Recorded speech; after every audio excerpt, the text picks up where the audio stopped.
Un saludo cordial y afectuoso a los televidentes de Televicentro Noticiero El Comercio TV y a los oyentes de Platinum FM y Radio Quito, la voz de la capital, noticiero líder en la radio.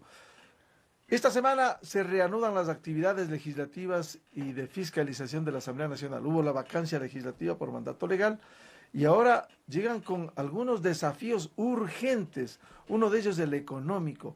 Por ello queremos dar la bienvenida al vicepresidente de la Asamblea Nacional, asambleísta Patricio Donoso, y decirle, bueno, ¿cómo van a empezar estas tareas con estas demandas urgentes? Entre ellas, por ejemplo, el que hay que implementar las reformas que están en la Asamblea al Código Orgánico de las Finanzas Públicas, Código Orgánico Monetario y Financiero. El país urge por medidas frente al desplome del precio del petróleo en el mercado internacional. Muy buen día. Buenos días, Miguel. Muchas gracias por la invitación. En efecto, Diario El Comercio titula hoy algo que realmente a quienes algo hemos vivido impacta, que dice lunes negro en las bolsas mundiales por la caída del crudo, el coronavirus también, pero el tema del crudo. Y el Diario El Comercio tiene razón, ya no es el viernes negro, sino el lunes negro. Esto lo que significa es que debemos tomar como Ecuador, como país, decisiones, como bien lo dice usted, Miguel, urgentes. Y frente a ello sabemos que el gobierno va a dar una rueda de prensa hoy, me imagino que el ministro de Economía, sobre las medidas. Ojalá, entre aquellas medidas esté, por ejemplo, la eliminación de los subsidios a la gasolina y su respectiva focalización. No hay que topar el precio de la bombona de gas, eso sí, parece que hay consenso, y nosotros hemos sido arduos defensores de que la bombona de gas para la gente pobre debe mantenerse en el valor que está. Pero no hay derecho, Miguel, que Miguel Rivadeneira y Patricio Donoso sean subsidiados cuando tanquean sus respectivos vehículos, porque sí tenemos capacidad para pagar el valor real de la gasolina. No hay derecho que un contrabandista llena de gasolina un tanque cruza la frontera Colombia, Miguel, y ese día ese señor se gana $14,000. No hay derecho. O llevan en un buque por el mar. Que es peor todavía. Lo del camión lo grafico porque un camión lo vemos todos los días. $14,000 se gana en un solo viaje. ¿Y cuántos viajes? Centenares de viajes hacen al día. Y el Ecuador sigue torpemente subsidiando a aquellos contrabandistas y lo que es peor, a los narcotraficantes. Entonces, no hay derecho. Lo que sucedió en octubre fue una barbaridad. Yo creo que el gobierno hizo bien en la intención de eliminar el subsidio a la gasolina. Lo que no hizo bien es la parte de transmisión de la idea y obviamente socializarla. Pero hoy es el momento adecuado. Ojalá en la rueda de prensa el gobierno hoy diga se acabaron los subsidios a la gasolina. Mire, los subsidios tienen planetariamente dos condiciones, Miguel. Una, que debe ser temporal. Estamos hablando de 44 años. Y es evidente que 44 años no es temporal, pues casi definitivo. Y segundo, tiene que ser dirigidos a la gente que necesita, y no a Miguel Rivadeneira o a Patricio Donoso. Si deben terminar los subsidios, como es Sí, la señor, lógica. La lógica. Sin embargo, si se repite octubre, cuando hay sectores desestabilizadores, Bueno, desde Bélgica hay un señor que anda pregonando que tiene que responder a la justicia, y aquí los indígenas divididos, ayer casi se dan puñetes en Chimborazo porque los unos respaldando al correísmo. Imagínese, No. y Si se repite octubre. Y si alguien trató mal a los indígenas fue el gobierno del presidente Correa. Recuerde usted, les quitaron la sede de la CONAIE, mandaron preso a Pepe Acacho, a Mary Zamora, hubo lo de Bosco Bosuma, que fue terrible. Bizuma, ¿sí? Bizuma. Y eso sería impresentable, por un lado. Y por otro lado, la sociedad civil no va a tolerar, y ojalá me estén escuchando y viendo, no va a tolerar un nuevo octubre. No va a tolerar que nuevamente el señor Vargas y otros activistas puedan volver a incendiar la Contraloría, por decirlo de alguna manera, a pretexto de la eliminación del subsidio de la gasolina. Creo que debe eliminarse el subsidio de la gasolina. Es el momento adecuado. Mire, con la baja del precio del crudo, obviamente perdemos millones de dólares diarios, dicen que 12 millones de dólares al día. Claro que se recomponen algo, en alguna medida, el hecho de que los derivados que importamos, pues también costarán menos. Pero no, esto no es sustento para alegrarnos, sino es el momento para decirnos a los ecuatorianos, es hora de que ese subsidio, incluso a los combustibles que importamos, se acabe, porque no hay derecho que quememos anualmente 1.400 millones de dólares en subsidios a personas que no lo merecen o no lo necesitan. Bueno, y en lo que le corresponde a la Asamblea Nacional, una vez que retoman las tareas legislativas, ¿cuándo dan trámite urgente a las reformas al Código Orgánico de las Finanzas Y al Públicas monetario. y al monetario financiero? Así es. Nosotros, Están allí. el movimiento al cual yo pertenezco, el movimiento Creo, sí apoyó las reformas al Código Monetario. Tienen tres cosas claves. Uno, la independencia del Banco Central, Miguel. Nosotros sí apoyamos. Otros bloques no lo hicieron, ellos sabrán por qué. Nosotros sí apoyamos la independencia del Banco Central, el quitarle al gobierno la potestad discrecional de subir o bajar el presupuesto en 15%, que es una cantidad enorme, 15% del valor del presupuesto general del Estado. Y se planteó en aquel proyecto, y nosotros apoyamos, bajar esa capacidad discrecional al 5%. Control de la deuda, seguimiento a la misma y, por supuesto, a la eventual renegociación que tiene que darse. Estamos de acuerdo con esos dos proyectos en su parte conceptual. Habrá que ver cómo llega a la Asamblea. Esos proyectos deben llegar, entiendo, en este mes, de tal manera que apoyaremos lo positivo. Mire, esto fue archivado por un voto. Por un voto fue archivado en el mes de noviembre. No, el proyecto tenía cosas muy buenas y cosas muy malas también. Lo sensato era debatirlo, votar por partes, como yo propuse, y que lo bueno se apruebe y lo malo se deseche. Suena verdad de perogrullo, pero así es la vida, o sea, así hay que hacerlo. ¿Cómo van a priorizar frente a esta emergencia económica las tareas desde hoy de la Asamblea Nacional?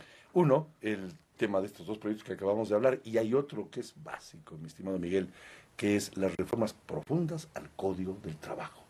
Esto, si no se maneja con inteligencia, podría devenir en más pérdidas de empleo, pues. Y hay 5 millones de ecuatorianos que no tienen en este momento un empleo digno, un empleo fijo, que están desempleados o están subempleados o simplemente viven en la informalidad. Nuestros costeños, los costeños dicen el cachuelo, nosotros decimos la chamba. Si no hay cachuelo o chamba, en ese día hay gente que no come, Miguel. 5 millones de ecuatorianos, primero. Y segundo, hay como 80.000 ciudadanos jóvenes que se incorporan al mercado laboral cada año y no les damos respuesta, salvo aquella respuesta que dan algunos, por suerte pocos dirigentes sindicales, que dicen, no debemos precarizar el trabajo. No, señores, no queremos precarizar. Lo que queremos es darle facilidades al emprendedor para que contrate más gente. Es que de eso se trata, que se pueda contratar más gente sin temor, sin miedo, con decisión, con emprendimiento, con iniciativa. No, los ecuatorianos somos emprendedores, pero resulta que muchos se frenan por temas de que el Código Laboral, que data de 1938, son 82 años, Miguel, que no se han hecho sino pálidas reformas. Hay que enfrentar las reformas al Código Laboral. Les guste o no les guste, a aquellos que solamente defienden, está bien que lo hagan, ¿no?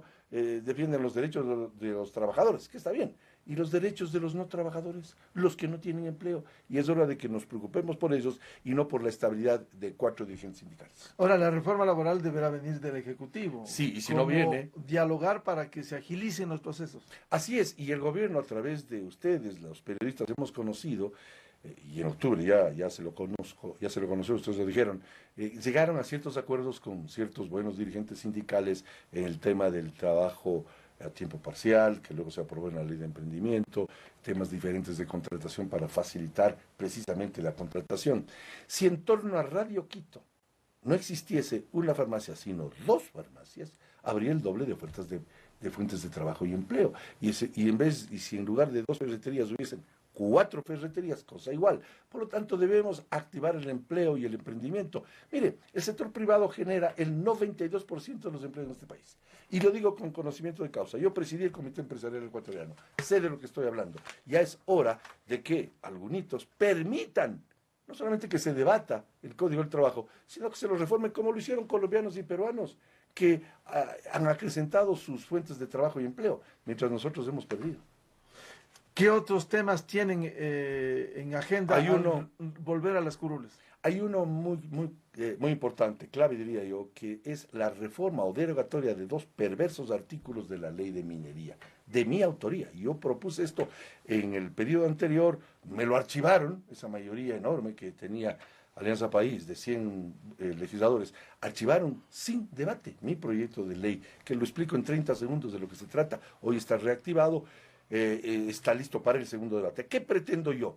Que se deroguen 2 perversos artículos, Miguel, que dicen, más o menos, que las empresas mineras extranjeras, por solo ser extranjeras, y las empresas mineras estatales, por solo serlas, no deben pasar por procesos licitatorios. Mire usted el caldo de cultivo para la corrupción que esto significa. Mire usted la capacidad discrecional que tiene un ministro de Minas, de Minería, de dar a dedo, el dedazo a dedo, un contrato no millonario, multimillonario. Además que se viene un boom minero y nosotros estamos yendo en contra de la igualdad de oportunidades con respecto a las empresas privadas y a las empresas ecuatorianas. Queremos que todos compitan en igualdad de condiciones, privadas y estatales, extranjeras o nacionales, a fin de que hagamos uso de aquel viejo adagio, Miguel, que dice, en arca abierta hasta el justo peca. Y resulta que hay ese par de incisos, que es el segundo inciso del artículo 29 y el último inciso del artículo 40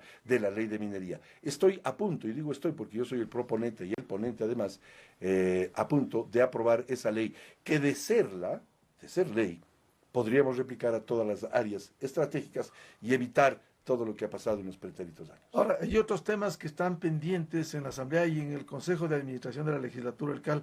¿Qué van a hacer con el asambleísta correísta Jofre Poma? Él fue sentenciado a 1 año 4 meses por estar en la toma de un pozo petrolero en octubre. Fue sentenciado, fue condenado. Sin embargo, el Tribunal Penal en sus atribuciones él hizo la suspensión condicional. O sea, está condicionada la sentencia. Así es. No sale. Pero él a la brava, con sus coidearios, con la prepotencia que exhibieron en el correísmo, pretendió retomar la curul en la Comisión de Soberanía y Relaciones Internacionales. A la brava, repitiendo lo mismo. ¿Le van a permitir? Vamos en orden. Si es que fue sentenciado, como en efecto lo fue, quiere decir que hubo un delito, pues. Y los delitos tienen que ser pagados ante la sociedad. Por tanto, no es que la sentencia ha sido eliminada, no es que él ha sido suspendida. Exacto, no es que ha sido declarado inocente, todo lo contrario. Se está corroborando el hecho cierto, jurídicamente hablando, de que es culpable, pero está suspendida la sentencia por decisión de un tribunal. El CAL está a la espera de que nos llegue esa documentación y también, ojo, a la espera, me imagino que ya estará listo, lo que pasa es que estamos en receso legislativo, del informe de asesoría jurídica de la Asamblea Nacional, que nos diga exactamente lo que usted acaba de decir, al menos esa es mi impresión, que así debe ser, porque la sentencia no ha sido eliminada, está suspendida. El hecho de acogerse a esa suspensión, algunos abogados, como el presidente del Colegio de Abogados de Pichincha, dicen que esa es la aceptación de que la sentencia ha sido confirmada y ha sido ejecutoriada. Eso vamos a Pero revisar. la brava no puede retomar la curul, no, pues, pasándose por sobre la escolta legislativa, con sus coidearios a la fuerza. A la brava, al nada. mismo estilo de la toma del pozo Claro, petrolero. Los costeños, ¿Puede repetir eso con una sentencia condicionada? Así es, nuestros amigos costeños dicen al braveo. Y ya basta, al braveo nos hacen las cosas, porque si vamos al braveo, volveremos a vivir pues en la época de la caverna, donde al braveo se peleaban hasta por los alimentos, los cavernarios. No, aquí nada al braveo, las cosas con legalidad, con justicia. Por eso es que acabo de mencionar que el informe debe venir pues de asesoría jurídica, donde corrobore lo dicho, ya que la sentencia está en firme, sin duda alguna, está en firme. Y segundo, por supuesto, el que el CAL reciba alguna documentación de alguien, pues, porque nos enteramos por la prensa de Claro, esto. mientras tanto no puede retomar la curul. No puede, pues, porque no hay la escolta legislativa no le puede permitir. Claro, no hay usted sabe que lo único que cuenta aquí son en temas jurídicos lo escrito, y no hay un escrito, al menos yo no lo he visto, como miembro que soy del CAL, que haya llegado al Consejo de Administración de la Legislatura en que diga, más allá de lo que haya presentado el señor Poma, en forma legal y jurídica, qué es lo que está pasando. Sabemos por medio de la acuciosa prensa, que son ustedes, que siempre están al pie del cañón, que dice que ha sido suspendida la sentencia, pero no eliminada. Claro, una suspensión condicional. Condicional, así es. Bien, al vicepresidente de la Asamblea Nacional, asambleísta Patricio Donoso, muchas gracias la atención al informativo del Comercio TV de Televicentro. En las radios Platinum FM y Radio Quito, La Voz de la Capital, vamos a continuar este diálogo luego de la siguiente pausa. Un feliz martes, muy buen día.